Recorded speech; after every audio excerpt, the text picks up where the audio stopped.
I understand there's probably only one answer to this question, like so many that will be asked. How can a movement that is so inwardly focused demonstrate political power in the same way that some corporate interests and evangelical interests have done so, I think, much to the detriment of our political process?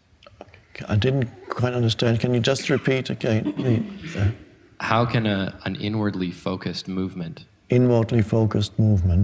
demonstrate political power to beneficial effect instead of to the detriment of our nations? Thank you. This is a question for Marianne. How did the Indians get the British to leave? What was Gandhi's movement of nonviolence, if not an inwardly focused movement? Martin Luther King went to India, he studied the principles of nonviolence, and he brought those principles back for application in the civil rights movement, the struggle for civil rights in the United States during the 1960s.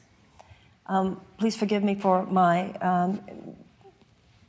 some level of ignorance about Canada's history, but most of our countries have had pretty much the same trajectories of places where there were levels of injustice that moved to justice.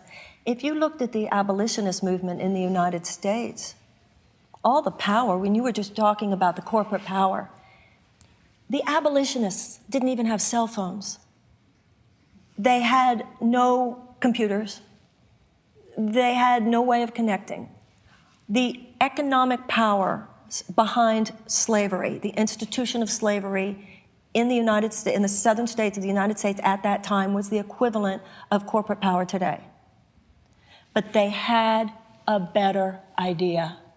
They had what was ultimately a more life-sustaining idea. That's the power of that line that Martin Luther King used to quote. The arc of justice is long, the moral arc of the universe is long, but it bends towards justice.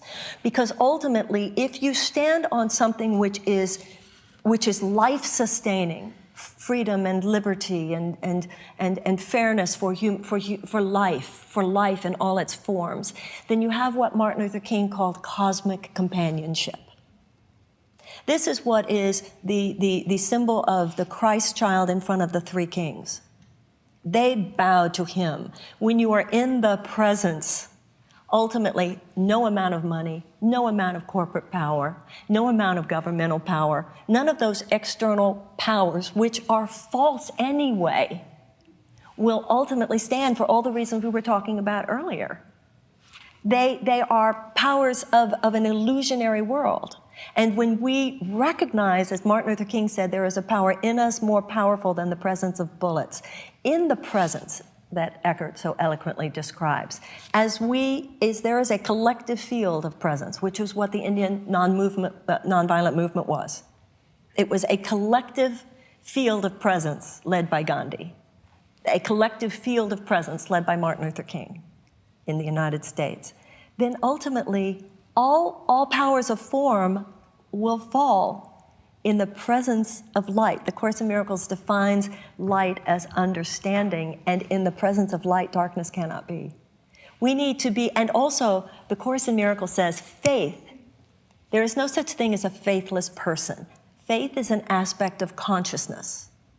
But we tend to have more faith in the power of the disaster than we have faith in the power of presence. We have too much faith in corporate power. We need to have more faith in the power of presence, the power of love, which is not saying that all corporate power is bad, by the way, but corporate dominance.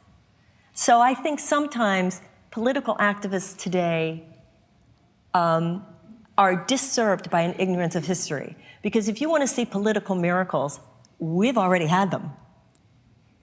From suffrage to the abolition of slavery and to many examples. Yes.